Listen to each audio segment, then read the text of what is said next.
శ్రీ గురుభ్యో నమః. హరి ఓం. ఎందరో మహానుభావులు అందరికీ నా నమస్కారాలు. వాస్తవం జ్యోతిష్యం నిజం అనేటువంటి నినాదంతో మనం ముందుకు వెళుతూ ఉన్నాం. ఆ క్రమంలో ఈరోజు మనం తెలుసుకునేటువంటి విషయం ఏమిటంటే, దక్షిణ భాగంలో స్థలాలను కొనవచ్చునా లేదా దక్షిణం దిక్కులో స్థలాలను కొనవచ్చునా లేదా అనేటువంటి విషయాన్ని ఈ వీడియోలో మనం తెలుసుకునేటువంటి ప్రయత్నం చేద్దాం. చాలా మంది కూడా దక్షిణ భాగంలో ఎటువంటి పరిస్థితుల్లో కూడా స్థలాలను కొనవద్దు అని డిసైడ్ అయిపోతారు. అంటే దక్షిణ భాగంలో స్థలాలను కొనవచ్చునా అంటే కొనవచ్చును, కొనకూడదా అంటే కొనకూడదు. అదేమిటి? రెండు విషయాలు మీరే చెప్తున్నారంటే, ఈ రెండు విషయాలు నేను చెప్పిన వాడిని ఎందుకు కొనవచ్చు, ఎందుకు కొనకూడదు అనేటువంటి నియమాలను కూడా నేనే చెప్తాను కదా. అంటే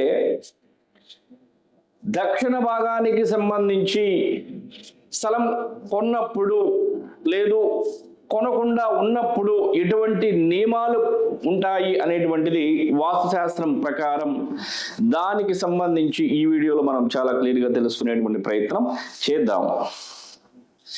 ఈ మ్యాప్ను కనుక మనం గమనిస్తే తూర్పు పడమర, ఉత్తరం దక్షిణం, ఈశాన్యం నైరుతి, ఆగ్నేయం వాయువ్యం. ఇది స్థలము లేదా గృహము.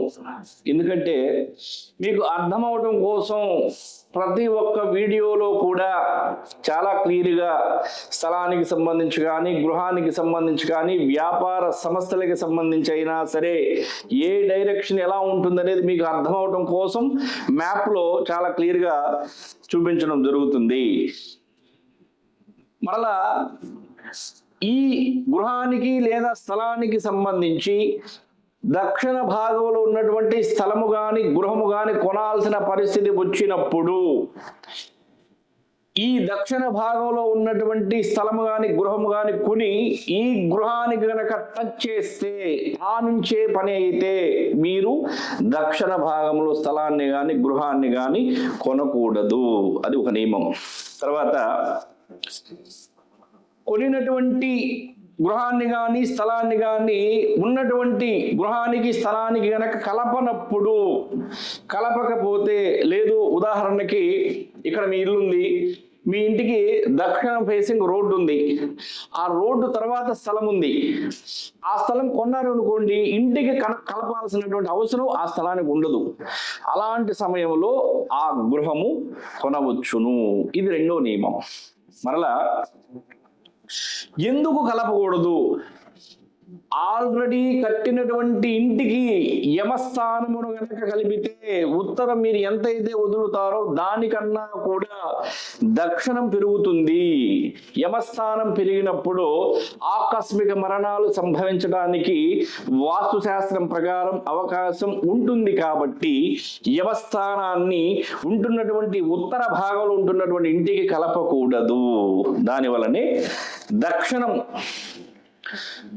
దక్షిణం దిక్కుకు సంబంధించి మాత్రం చాలా మంది రకరకాల ఆలోచనలతోటి వాస్తు పర్ఫెక్ట్ గా ఉన్నటువంటి హౌసెస్ ఉన్నా కూడా ఇలాంటి అనుమానాలతోటి కొనరు, తీసుకోరు.